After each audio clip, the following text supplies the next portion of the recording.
Olá, galera. Tudo bem com vocês? Então, né, já que vocês não assistem os meets, né, vocês não participam dos meets, na verdade, eu resolvi fazer mais aulas aqui em vídeo para vocês. Então, já que estamos no nosso segundo clássico da sociologia, já que estamos falando de Marx, vamos então fazer algumas aulinhas sobre Marx, ok? Esse autor tão importante da sociologia, tão falado hoje em dia, mas tão pouco lido. Então vamos lá, vamos compreender um pouquinho sobre quem foi Karl Marx e depois tentar entender um pouquinho os conceitos tão importantes aí para a sociologia. Ok, galera? Vamos lá? Bem, gente, então, lembrando aí que estamos falando dos clássicos da sociologia, né? A gente já viu o Durkheim, né, com toda a questão das instituições sociais, do fato social, da solidariedade, né?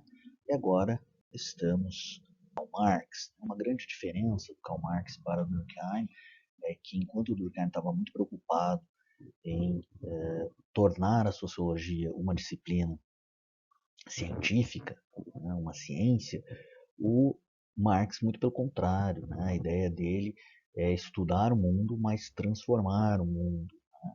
Por isso que ele é tão lembrado aí quando se fala em revolução. Né? Quando a gente pensa em transformação social, esse é o cara. Ok? Então vamos lá, vamos continuar.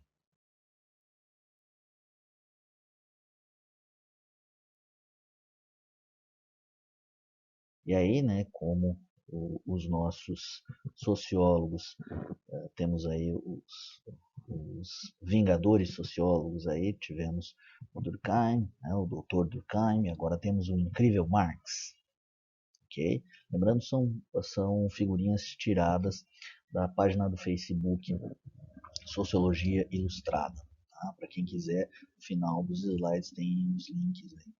Vale bastante a pena, tem bastante material bem legal, beleza? Vamos lá.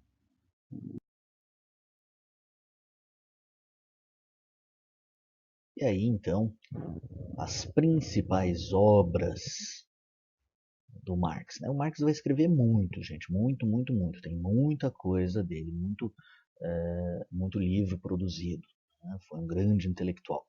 Mas aí eu separei algumas aí, que não que vocês tenham que ler, né? Mas que são normalmente as mais cobradas no vestibular e tal, né? O que a gente estuda dele do ensino médio, então basicamente nessas obras aqui que eu selecionei. A Ideologia Alemã, de 1845, né, em que ele ainda está bem preso à, à filosofia, né? Ele era um filósofo que estudou economia também, né? E é na ideologia alemã que ele vai nortear aí esse conceito tão importante dele que se chama ideologia. É ali que ele vai começar a falar o que é ideologia e a gente vai ver ainda sobre o que é a ideologia para o Marx, okay? Que é um conceito bem atual, bem importante também. Uma obra aí que muita gente vai dizer que não é tão importante e tal, mas tem uma importância porque é uma obra que populariza o Marx, que ele escreve junto com um grande companheiro de escrita, de produção acadêmica, que é o Friedrich Engels. Né? Então, é um manifesto do Partido Comunista. É um texto que ele escreve de forma bem mais fácil, né? Muito mais inteligível, né? Muito mais fácil das pessoas compreenderem mesmo, que é um texto panfletário, né? Então um texto com o intuito mesmo de vender a ideia do Partido Comunista. É um livrinho pequenininho, vocês encontram, né, se alguém quiser, encontra tem na internet, em PDF, mas quem quiser comprar o livro físico, eu lembro, eu tinha um que era uma edição, era R$ 3, assim, bem fininho, pequenininho, tal, mas é bem interessante, assim, para o ensino médio eu acho que é um livro bem legal de se ler, porque ele é rapidinho, mas ele tem grandes chaves teóricas ali para a gente entender, né? Chaves teóricas não, mas chaves conceituais, digamos assim, tá? Tá aqui mais um desenho dele, é nesse livro que ele começa, né? Ele abre o livro dizendo Trabalhadores do Mundo, Univos, né? E tá aí ele brindando aí com o Engels, né?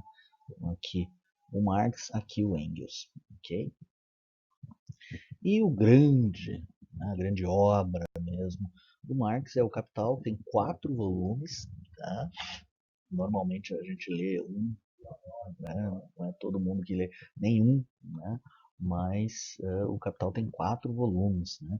E por isso que eu sempre falo para os meus alunos, ó, o Marx, ele é muito falado, né, que ele é o grande autor que propaga o socialismo e tal, mas na verdade o grande estudo dele é sobre o capitalismo, né? É no Capital que ele vai destrinchar tanto como o capitalismo se desenvolve, como ele surge e tal, e como ele se desenvolve, inclusive ele vai pensar como o capitalismo poderia deixar de existir, né? Então, a grande obra mesmo do Marx é o Capital. Mas aqui, como eu falei para vocês, são só as principais. Tem muita coisa a mais dele, ok?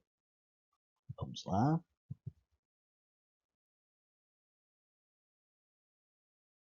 E aqui, gente, então, falando um pouquinho aí sobre a teoria. Já falei para vocês que o Marx era filósofo, né? Ele nunca vai se dizer sociólogo, não tem nenhum livro em que ele está definindo o método sociológico dele. Ele é utilizado pela sociologia, ele entra como um clássico, porque o que ele acaba fazendo é uma sociologia, ele acaba buscando entender a sociedade, tá? Mas ele não estava preocupado em desenvolver esse método, tá? O grande método de, de análise do Marx é o que ele vai chamar então de materialismo histórico e dialético. Eu coloquei aqui para vocês uma interpretação materialista da história e análise dialética da realidade social. Já vamos entender o que é dialético. Mas por que ele está chamando materialismo? Porque naquele momento, inclusive, ele está se contrapondo ao orientador dele. Vocês verem como ele era brabão mesmo, né? Ele está dizendo, tá questionando, está criticando o orientador dele, que era idealista, né? A filosofia idealista, em linhas gerais, né? Bem mais profundo, mas em linhas gerais, ele está querendo, para o orientador do Marx, o mundo deveria ser interpretado a partir das ideias, né? Seriam as ideias que dariam origem ao mundo que a gente vive. E o Marx vai dizer não. Para a gente interpretar o mundo, para interpretar o mundo em que vivemos, a gente precisa entender as relações materiais. Né? Por isso é materialismo. Então, ao contrário do que muita gente briga, ele era materialista. Essa concepção que a gente tem de materialista, aquela pessoa interesseira, não é isso. O que ele está querendo dizer é que o que ele está preocupado é entender como é que as condições materiais estão organizando a sociedade que ele vivia, que é essa sociedade capitalista, né? Então ele está olhando para o capitalismo industrial. Tá? Algumas outras coisas aqui importantes, aí, tanto a estrutura quanto a ação social, né? Tanto a estrutura social quanto as próprias ações sociais são resultados sempre de uma conjuntura, ou seja, de um contexto histórico-social. Ele vai dizer, inclusive, que a história da humanidade é a história da luta de classes. Né? Então ele vai dizer que conforme as condições materiais de cada classe, elas vão o tempo todo estar disputando essas condições materiais. Então veja, é uma interpretação muito materialista mesmo, porque ele não está preocupado com as ideias. Ele não está dizendo que são as ideias que fazem o mundo, muito pelo contrário. É o mundo material que vai produzir, inclusive, as ideias que se tem. Né? Que mais ali? Sociedade como uma totalidade. Ações individuais limitadas pelas condições históricas. Né? Ou seja, aqui a gente ainda não viu o Weber, né? Mas o Weber vai ser um dos autores que vai dizer, olha, a, a, o indivíduo, né, teria muito mais condições né, de escolher, não seria tão coagido como o Durkheim diz. Né? O Durkheim vai dizer, é a sociedade que se impõe sobre o indivíduo não tem muita chance não. ele tem que seguir o barco, né? A sociedade está mandando, tem que seguir, porque senão vai ser punido. E o Weber vai dizer que não, vai dizer, olha, os indivíduos têm uma certa capacidade, aí tem uma certa capacidade de ação, aí, tanto que ele vai chamar de ação social. Já o Marx vai dizer, não, ó, a sociedade é totalizante, né? As nossas ações individuais, os nossos desejos, as nossas possibilidades enquanto indivíduo dependem muito das nossas condições históricas, ou seja, dependem muito do nosso contexto, né? Em qual contexto a gente está inserido, em qual classe a gente está inserido, né? Então ele está dizendo, olha, não sobra muita margem aí para o indivíduo, não. O indivíduo só vai conseguir o que tiver permitido dentro daquele contexto histórico, ok? E aqui só uma brincadeirinha para vocês, né? Como eu falei para vocês, muita gente fala do Marx, mas pouca gente lê, né? Até porque tem livros dele que são bastante difíceis. O Capital é um, assim, né? Então, antes de falar do Marx, gente, antes de dizer que ele é ruim, isso e aquilo, as pessoas têm que ler pelo menos, né, o primeiro capítulo, uma coisa nesse sentido, né? O prefácio que seja, né? Para não ficar feio. Beleza? Vamos continuar?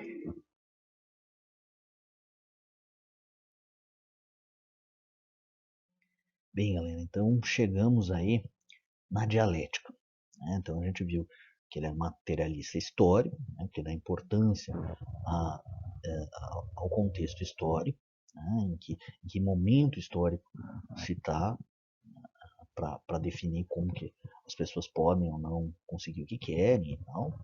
Mas ele também vai criar um método dialético. Não vai criar não, né? Ele vai se utilizar, né? Por isso ele vai falar muito, muito em contradição.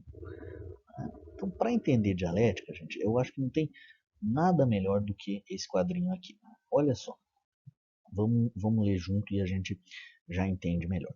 Ele vai dizer que existe a tese, a antítese e a síntese. Vejam que antítese, embora a gente tenha aqui o acento no i, né, antítese, na verdade, se a gente separar a palavra, a gente vai ter antitese. Né? Então ele vai dizer, há sempre uma tese, né, um pensamento contrário, por isso antitese, e a partir, né, da aproximação desses dois, do diálogo entre esses dois, né, a gente vai ter uma síntese, a gente vai ter uma, uma nova, um novo pensamento que vai surgir, então, justamente do diálogo, né, que muitas vezes vai ser contraditório, né, não vai ser tão simples assim, de um pensamento com o outro. Então, vamos ver aí a nossa, essa imagenzinha, né? Então, vemos ali na tese, né? Chega lá o cara em casa e tal, a mulher ali com o rolo de macarrão e ela falando ele para ele, olha, chegando em casa uma hora dessas com uma garrafa vazia, bebeu ela toda e está completamente bêbado, já tá para apanhar ali, né? Então, o pensamento dela, ó, você bebeu, né, tudo e está chegando bêbado aí ele vai responder, o pensamento dele, o pensamento contrário. Eu não estou tão bêbado assim, pois eu não bebi a garrafa toda. A Cláudia bebeu comigo. Agora vamos ver a junção aí, a síntese, né, desses dois pensamentos. Então, além de bêbado, até de madrugada, você estava bebendo com outra mulher? Olha só, né? A síntese não foi lá muito legal. Mas mostra muito. Eu acho que essa tirinha é bem legal para a gente pensar aí sobre essa ideia de tese, antítese e síntese. Ele tentou arrumar aí, tentou mostrar o pensamento contrário dele, mas acabou produzindo um outro problema, né? Que é a síntese, que é um outro pensamento. Porque aí ela vai reclamar que, além de bêbado, ele estava bebendo com outra mulher. Beleza, galera? Deu para entender mais ou menos? Qualquer coisa, vocês podem entrar em contato e perguntar, porque não é muito fácil isso mesmo, beleza? Vamos lá.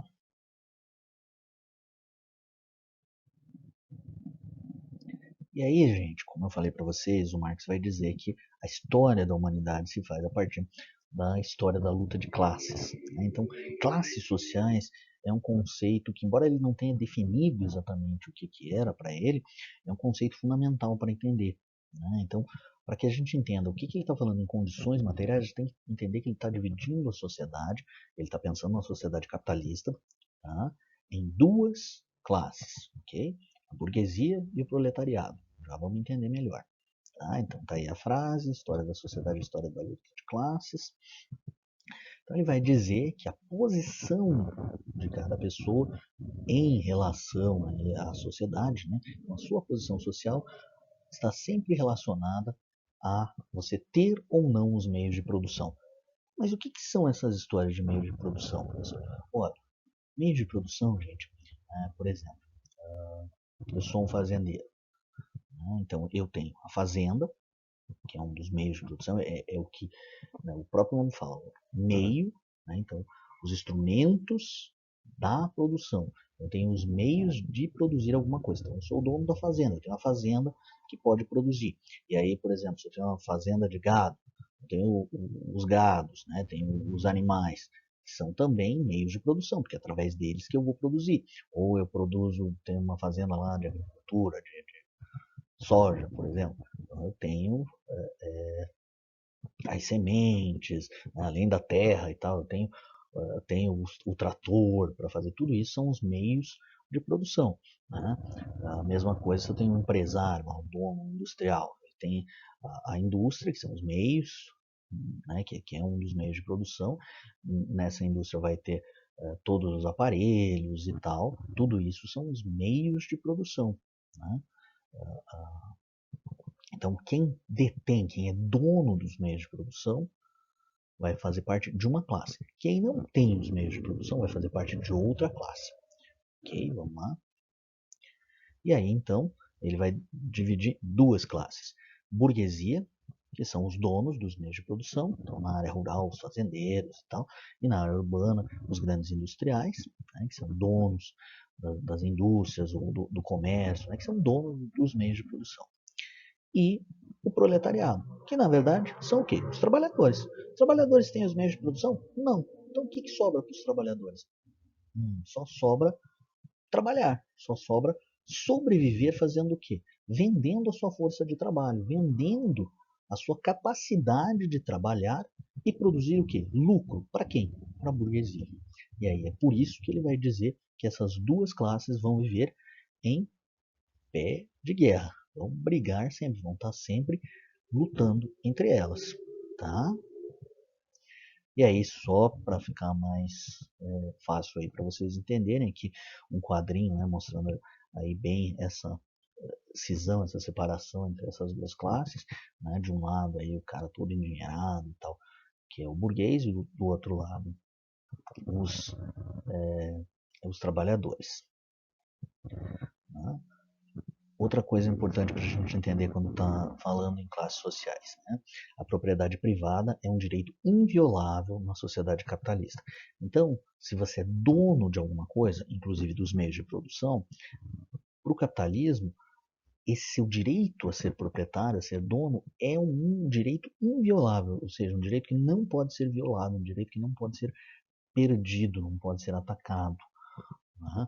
Então fica muito difícil, por exemplo, para o proletariado conseguir disputar nessa luta com a burguesia, já que eles não têm os meios de produção. E os meios de produção são invioláveis para a burguesia. Né? Isso na sociedade capitalista. E aí ele vai dizer, para a gente mudar essa situação, né, de opressão aí, dos trabalhadores, que, né, acabam sempre sendo explorados pela burguesia, é só quando a classe trabalhadora vai ter o quê? Consciência, vai se tocar, vai se ligar da sacanagem que ela vive, né? Que ela trabalha, trabalha, trabalha só para produzir o quê? Lucro para a burguesia. E aí tem várias formas da gente ver, mas isso aí vamos deixar para outra, senão vai ficar muito grande aqui o nosso vídeo. Ok, galera? Aqui só mais uma imagenzinha para vocês não esquecerem. Vejam só, temos ali, lembram do filme O Rei Leão? Então tem aqui na nossa no nosso, na nossa imagenzinha, tá lá a imagem de um menininho, filho de trabalhador, e o pai dele falando, né, fazendo aí uma metáfora aí com o Rei Leão. Até onde a vista alcança, nada disso é seu, meu filho. Lembra do Rei Leão que ele fala, né, que o leão fala para o filhinho lá, olha, até onde a vista alcança, tudo isso é seu. Aqui, no caso do filho do trabalhador, nada é dele, ok? Então, para a gente pensar um pouquinho, beleza? Vamos lá. E aqui, né, só o link das imagens aí para vocês, caso queiram saber de onde surgiu aí, né, todas as imagens são retiradas da internet, tá? Beleza, galera?